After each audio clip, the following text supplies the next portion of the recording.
A very good morning to you. I'm Howard Feldman. This is the Sunday Synthesis podcast with me, Howard Feldman, and Dr. Anton Meyberg. It is the 23rd of May, 2021, and we are, it appears, in the middle of the third wave here in South Africa.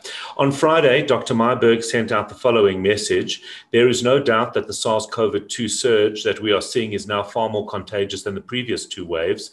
A number of people who are ill with COVID managed to get the J&J vaccines as part of the trial. It is only 60% effective against COVID-19 in general and 80% effective against severe COVID. Having had the vaccine does not guarantee that you won't get COVID or that it won't be severe enough to necessitate admissions to hospital. The South African variant is deadly. Behavior cannot change. He goes through the list of behavior, and then he says there is no magic pill to cure COVID-19. We are still relying on exactly the same medications as last year. Sometimes it works and sometimes it doesn't. COVID is unpredictable, as some of you who have been exposed to it might know. And this is the part that concerned me most. The healthcare workers are exhausted and burnt out. I personally am finding that my empathy for people who have flouted recommendations and contracted COVID-19 is at an all-time low. We have just had enough. Dr. Anton Meyberg, that is very, very concerning. That message that we received from you on Friday concerns me greatly. Over the weekend, I managed to have a conversation with GP Dr. Michael Zetzer. He echoed the same thing. He said he is broken. He's getting 200 to 300 messages a day, most of which are the same thing. My child went to a party, didn't wear a mask, must they be in quarantine? It becomes absolutely exhausting. You clearly talking to us from the hospital this morning. When we chatted earlier, you told me you had been there since 4:30. It's not pretty. How exhausted are you really? Good morning. I won't lie, I'm a little bit tired today. It's one of those days, but we carry on the fight. There are currently 167 million cases worldwide, with 3.4 million deaths and 148 million cases resolved. The United States has 33.8 million cases with 603,000 deaths. India has 26.5 million cases with 299,000 deaths. And South Africa has 1,632,571 cases with 55,772 deaths and 4,236 new cases in the last 24 hours. That is our highest number since the 3rd of February 2021. Gauteng currently has 1,919 cases in hospital, with 474 in ICU and 176 currently ventilated. The daily positivity rates of tests is 9.7%. And Hatsola ended last week with 107 new cases and has now got 16 new cases within the last 24 hours. Right, so looking quite concerning, but I'm not letting you off that easily. Let's go back, now that we've covered the numbers, let's go back to the message that you sent out on Friday. Where were you?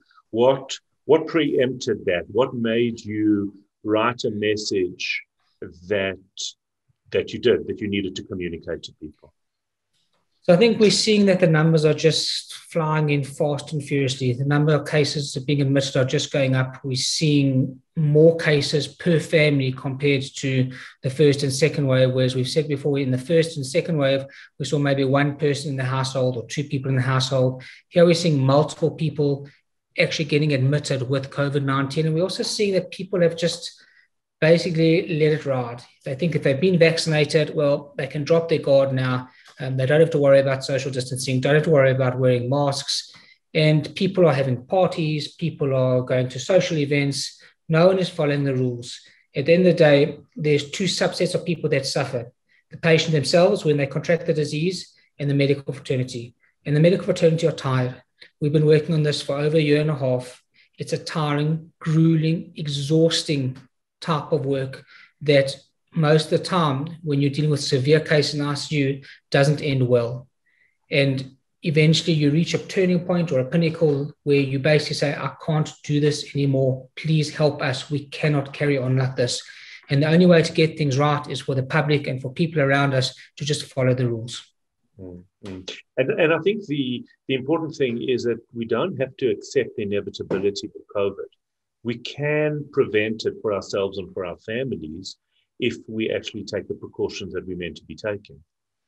There's no doubt about it. The precautions are there. The non-pharmaceutical interventions are there to help and prevent the spread of COVID. And we know they work. There's no doubt about it. I mean, people always say, I was so good, I don't know how I got COVID. Well, actually, you weren't so good. You actually did drop your guard without realizing you weren't wearing your mask when you went to the shops or when you entertained people at your house and you took off your mask and had a meal with them. And you've got to actually up the game now. We need to up the game because we're going into our third wave. We're in our third wave. We're in our flu season. We're in our winter season. Things are going up dramatically from an infection point of view. The numbers are dramatically rising, and we've only got a few 100,000 people vaccinated. We need hundreds of thousands to millions or more people vaccinated before we can say we've got this under containment. And that's what we need. And we just got to realize that a vaccination does not equal immunity to COVID-19. A vaccination means that if you do by chance get COVID-19 or SARS-CoV-2 again, it will hopefully be of a lesser form. It will be milder, more moderate, and you won't need to be admitted into hospital, but you can still transfer the virus to other people and you're still contagious and you're still able to pick up the virus. So let's just talk about that. You are clearly seeing people that have had the Johnson & Johnson vaccine becoming infected. How many? How serious is it? What kind of response are they getting once they contract the virus? So we've seen a number of people who've contracted SARS-CoV-2 post getting the Johnson & Johnson, and that's with people who actually had the virus when they got vaccinated, or people within a week or two which have dropped all their guards and have not been wearing masks, that have actually contracted the virus through social interaction. The majority of people we're seeing, I'd say about probably 95%, are not getting affected badly. They're getting myalgia, they're getting a bit of fever, a bit of muscle pain, they're feeling fatigued and tired. But the whole point of the vaccine is to prevent them from needing to be admitted into hospital. There are always going to be breakthroughs. There's not one vaccine that we have at the moment that is 100% effective in preventing breakthroughs. So there will be breakthroughs. And these are the people that we hopefully will get out of hospital, even if they go into hospital and are moderately to severely ill. But the point is that the vaccine will help them provide some sort of antibody response that they can fight off this virus. So at this stage, you're not concerned that whatever's going on around us now has made the Johnson & Johnson vaccine worthless or no good? No, I definitely don't believe it's worthless. I definitely believe that the bottom line is we need to get vaccinated, whether you can get the Johnson & Johnson or whether you can get the Pfizer vaccine, either or. The easier part is obviously the Johnson & Johnson is a one-off. The Pfizer vaccine is a two-off vaccine. And it's very important that because people have got to realize you can't just have one dose of the Pfizer, you have to have both doses of that Pfizer vaccine. But we don't believe that if you've had the Johnson & Johnson vaccine, like the majority of people who had vaccines in this country have had, that it's showing a failure or a bad response to what we're seeing in the country. Okay, so let's just talk about when this vaccine, either of these, the Johnson & Johnson or Pfizer, becomes effective. Because when I look at the questions, and thank you everybody for your literally hundreds of questions, what we've done, as we have done during other surges, is we've grouped them together. We've taken a look at what the themes are that you're asking us. So if I don't ask your specific question, it's because I've grouped them with others. So multiple questions around how long it takes following the Johnson & Johnson vaccine to have some immunity, how long it takes following the first Pfizer, because in South Africa, at this stage, people would have been only able to achieve one vaccine. If it's Pfizer, take us through the immunity process. So I think let's start with the Johnson & Johnson vaccine. One starts developing a modicum of immunity within the first week to 2 weeks after receiving the Johnson & Johnson vaccine. And ideally, after about 4 weeks, you should start getting the main immunological response, up to about 6 weeks, where we see a robust immunological response from the Johnson & Johnson vaccine. With regards to the Pfizer vaccine, after you've had the first dose, you've probably got about a 50% effectivity of immunological response. But if you don't have the second dose, then you won't have after what?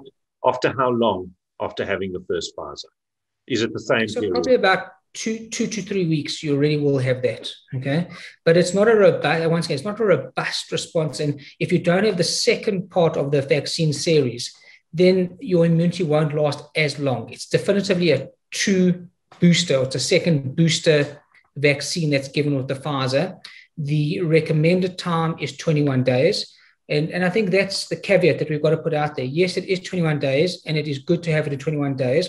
But most countries, ours included, do not have enough stock of the Pfizer vaccine. So they're pushing that up to 42 days, which is acceptable with the limited vaccine availability. Studies have shown in elderly people over the age of 80 that there's a 3 times greater antibody response when they receive the vaccine 6 weeks after the first vaccine dose was given. So I don't think there's an issue getting it 3 weeks later or 6 weeks later. The CDC even say that if you, by some chance, something happens and you actually miss that 6-week dose, you should still get your second vaccine dose at a later stage to boost your immunity. You shouldn't just leave it if you've missed that actual time period when you're supposed to have it. And at this stage, those are the 2 vaccines available in South Africa. Has there been more research about the Sinovac or the Sputnik 5? So I haven't really heard much about the Sputnik. I know that there was an article out on Eyewitness News or News 24 saying that they're looking at boosting healthcare workers with the BioVac coming from India. That remains to be seen what that actually really does or what it means. What is that? Is that a completely new vaccine?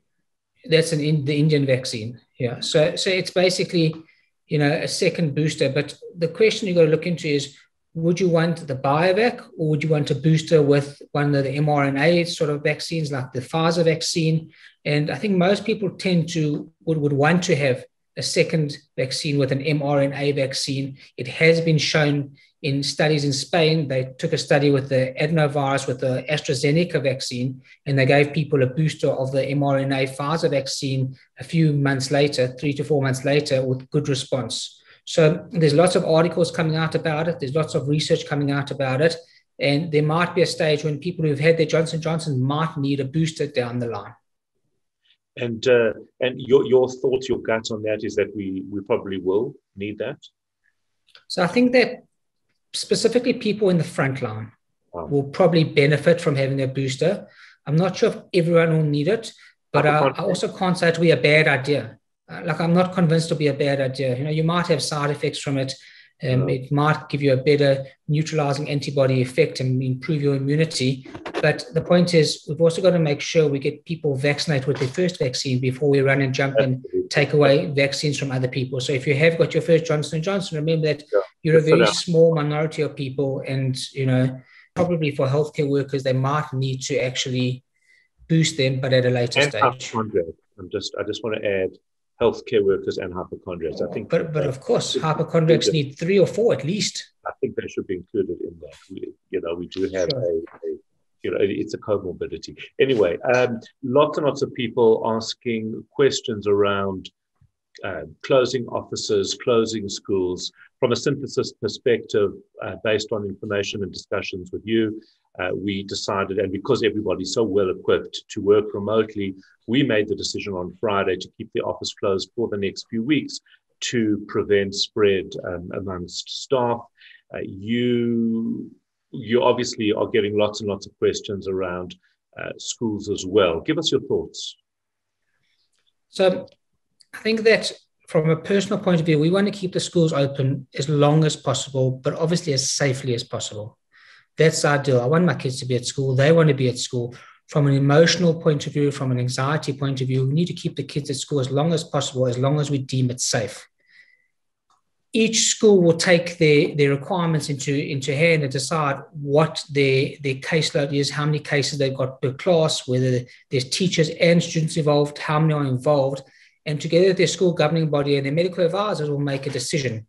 But I have heard rumblings about these certain education departments aiming to close schools in the next week to 2 to 3 weeks because of the high viral load and the high spread in Gauteng, and because we are seeing more cases in children. It doesn't definitely mean we have to close right now, but I think we've got to gear up. We are all geared up. We all know that we've been through the whole Zoom experience, and we do know that it is going to happen again. I think we've got to realize it's definitely going to happen again. It's out of our control. Unfortunately, the numbers are just going up dramatically, and we are in our third wave. So we've got to be realistic about it. It's just a matter of timing when. And we're going to try sort of postpone it as long as possible and as long as it's as safe as possible. But playing devil's advocate, why would we do that? Surely if we know it's inevitable that we might have to close schools for a week or two, shouldn't we be closing them immediately, breaking the cycle, and then hopefully reopening sooner? Look, I think we're looking at it from a different angle. If you're looking at the fact that the spread is coming inside the school, then you should close straight away. And that's the integral part of the question. So if the spread's not coming from inside the school, if the kids aren't spreading it inside, which I don't believe they are, I think it's coming from outside the schools and the social interaction. Remember, schools are kept in bubbles. The kids wear their masks. And we're not talking about play schools. We're talking about the older schools where they wear their masks, they social distance. I mean, the primary school kids are the best of the whole lot. They do it really effectively. It's amazing how quickly they've been used to this. It's amazing. Yeah. So, and that's why we don't want to close as well, because they can maintain it. And because, once again, the post-traumatic stress that these kids are going through and the anxiety and the nervousness and everything they're going through, we're trying to avoid closing as much as possible. But obviously, when it is deemed necessary, the schools will be closed. Right. Okay, makes sense. Ian says, what is the vaccine registration process for people under 60 with comorbidities? Having an already compromised immune system, it's not possible to stand in queues for lengthy periods of time, especially in the midst of a third wave. Yeah. So look, I mean, there's no doubt that the last week has been a major up for the vaccinations. I mean, a lot of more vaccination sites have opened for people over the age of 60, whether it's the private or the public facilities that have opened. You need to go in the EVDS, that's the electronic registration system, and register for it and wait for your voucher to come up. You've got to get a voucher in order to get registered. It's a very different situation to what it was 2 or 3 weeks ago when we were ending a trial and they were going to have leftover vaccine that was going to go to waste. We're now in a situation where there's a controlled rollout of the vaccine to go to people over the age of 60 with comorbidities, and people now need to wait for their chance, and people need to get those people vaccinated while they're going according to the government program. Right. Question, what about somebody with Guillain-Barré syndrome had Guillain-Barré syndrome some time ago? Is it still safe to have the vaccine? It's still safe to have the vaccine if you've had previous Guillain-Barré syndrome. Most of the immunological conditions or most of the conditions where you've got decreased immunity, it is still safe to have the vaccines. All right. Again, lots and lots of questions about Harold saying regarding the second phase of the Pfizer first jab, we were told the follow-up should be 3 weeks. So that's the question that you answered before. It's been pushed to 42 days. It is reasonable within 42 days. After that, it's not ideal, is what you're saying, but still get it if you can. Does that? Yeah, I think 42 days is really good. I think pushing it further than that, we're really starting to look for trouble. But I think, let's cross that bridge when we get there. Let's first get people vaccinated with their first one at least to start the ball rolling. Remembering though, and once again, once you've had your first vaccine, you are not immune. You are not covered. You have to still behave. You have to still follow all the rules. Once you've had your second vaccine, you still got to follow the rules. Even though 2 weeks after the second vaccine, you should have a robust immunological response, you still can transfer it to other people. We are not in the United States of America where we've got over 50 million people vaccinated, where there's a containment happening, where in certain places you can take off your masks. That's not going to happen here for a long time until we can actually contain the virus. And Sherry Fennerov says, I'm not sure if we finished recording with Anton today. If possible, could you also discuss with Anton and discourage teams from registering on the EVDS? And that's really what you've actually just said is it's one thing when the Johnson & Johnsons are going to waste if we don't use them. It's entirely another to register when older people need to get the vaccine. Need to get the vaccine or in line for the vaccine with comorbidities. It's there right now, and it's their time to get it.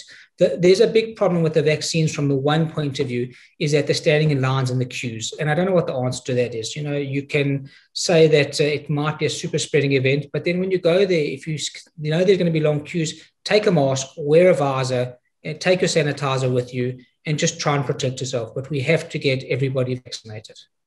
Right. In fact, absolutely. There's also been, and I'd love your advice on this, when things were quieter, people organized functions, even if they were smaller, safer, functions that are coming up now in the next couple of weeks. What is your advice to people who might have a wedding planned or some event planned over the next couple of weeks? Look, it's a very slippery slope, and I wouldn't want to be in that position where I've got a wedding planned in the next week or two, for the sole reason that's going to be a super spreading event.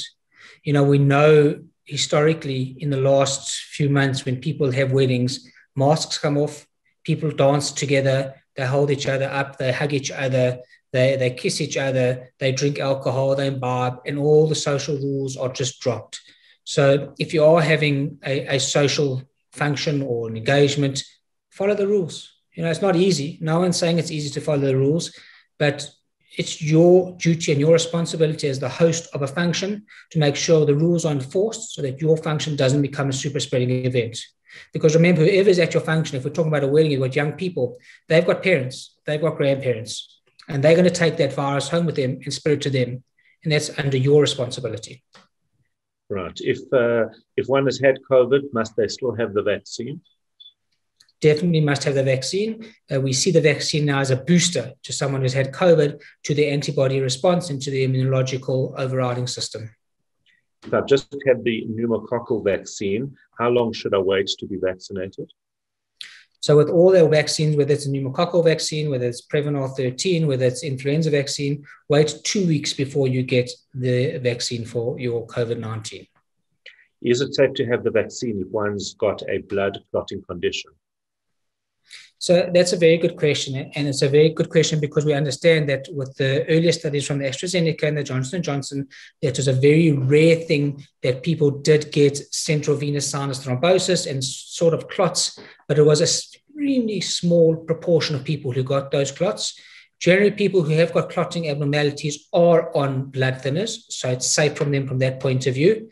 I think the overriding thing here is you need to discuss it with your physician who's treating you. There's now 2 different vaccines available. There's the Johnson & Johnson and the Pfizer vaccine. And you need to discuss with them which one they think is more relevant for you to have.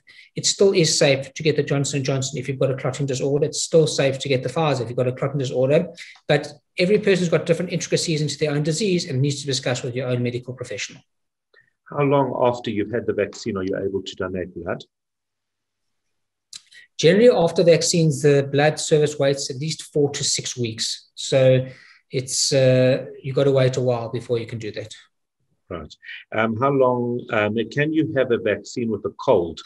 And if not, how long should you wait? I think it's a very relevant question because I think especially going into winter. And we don't know what the effect of a cold is on your immunity together with a vaccine, if it can heighten a type of immune response or can dampen the immune response for that point. So we say that if you've got a fever or if you're coughing or if you've got purulent sputum with greenish mucus, that type of thing, rather just wait 2 weeks until you're better before you get your vaccine. If you've just got a sniffly nose and you haven't been around people and you know it's not COVID, or you've tested and you know it's not COVID, then you can go ahead and have the vaccine. All right. I'm just going to recommend that we don't use the word sputum before 11 o'clock in the morning. I'm just saying. Surely a hypochondriac like you makes sputum for breakfast. I mean. Okay, can you just stop it? Just stop it. That's so unpleasant. What are your thoughts about pregnant women having a vaccine? So once again, the American College of Obstetrics and Gynecology recommends all pregnant women have vaccines. While we had the Sasonki trial here, the Johnson & Johnson trial, pregnant women were not advised to have the Johnson & Johnson, but the Pfizer vaccine has been advocated overseas for pregnant women. I think it's just an important statement there is that you got to realize that when a pregnant woman does get COVID-19 severely, it's far worse than the side effects from a vaccine than it actually are from not getting the vaccine. Okay, I think that's very, very important. Is it safe for religious gatherings to still remain open? So I think if you're having religious gatherings, you've got to curtail the numbers. I think we've got to go back to how we were in the middle of the second wave and the beginning of the first wave to say people over the age of 60 with comorbidities shouldn't be at the religious gatherings. Make sure they're socially distanced. Make sure you've got excellent aeration. Keep the numbers down. Keep masks on. Even the people who are giving the sermons, keep your mask on.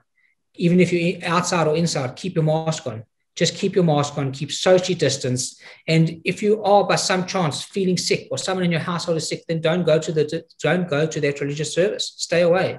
You've got other people to protect in the whole environment, and you've got to actually take the responsibility. Belinda says, I have CVID, common variable immune deficiency, as well as Addison's, lupus, and asthma, and rheumatoid arthritis. Wow, that's a lot. I think Belinda should give me a call. I'll schedule you to see me in about 5 minutes. It sounds serious. It does sound serious, but we're actually not going to be rude. We're going to answer if she can have the vaccine or not. There's no doubt that you have to have the vaccine. Once again, depends what medication you're on. You know, if you're on immune suppressants, you just need to speak to your immunologist or your rheumatologist to decide if you can leave them out for that week and have your vaccine and then restart it a week later. And Tanya wants to know, should I captain Salah in my fantasy league today? Mo Salah, you should captain Salah in your fantasy league. We'll get to that soon, shortly. Okay, but yes, I would imagine. Taking a look at, those are really the groupings of questions that people have. You know, as I say, we've tried to cover all of these different things. Is there anything else? How are we going to help you? Because I'm still perturbed by your message on Friday, because it speaks to a frame of mind that you and other doctors are in.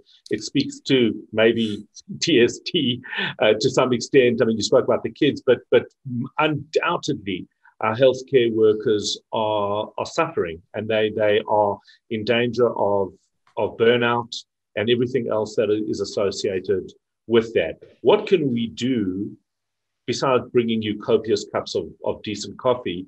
What could we do to help you out? So I think it's very simple. Just follow the rules. I mean, I know it sounds cliched and we keep on saying it, but it's really not. Follow the rules. Don't go into social gatherings without masks. Try and avoid social gatherings. Try and avoid arrangements. There should be no sleepovers with your kids. There shouldn't have been anyway, but there shouldn't be. There should be no major parties. There should be no gatherings where people are eating together with more than 5 or 6 people where you can't contain the environment. We shouldn't be having drinking fests. You know, wear your masks, wash your hands, social distance. That will help us, because that will help curtail the numbers. You know, I'm not in this alone. We're talking about the whole medical fraternity, and we're not just talking about doctors. We're talking about nurses. We're talking about pharmacists. We're talking about physiotherapists. We're talking about all the allied professionals working on the front line. Everybody is exhausted. This has been a rough year and a half, and it's not showing signs of abating. And that's why we need everybody's help. All right. Is there good news? Well, generally, I normally give a few good news pointers. I think I'm going to skip that this week and go to the most important part of the good news session. And who would have thought, other than me and most of the Scousers in the world, that Liverpool would be in the 4th position. The Champions League is in our grasp. No one cares about who came second. Let me repeat that. No one cares about who came second, who came third. All we care about is a spot in the Champions League, and it's in our grasp. Come on, you Reds, let's do it. And my quote for the day, today will be one of those days where even my coffee will need a coffee. Be safe, be well, look after yourselves, protect yourselves, and look after us. Dr. Anton Meyberg, thank you as always. This has been the Sunday Synthesis podcast with me, Howard Feldman, and Dr. Anton Meyberg. Don't forget to subscribe below. It's very important that you do that, where you will see these and other podcasts that we bring you, and we'll bring you all the information as and when it is relevant. We'll see you next Sunday. I'm Howard Feldman. Be safe and God bless.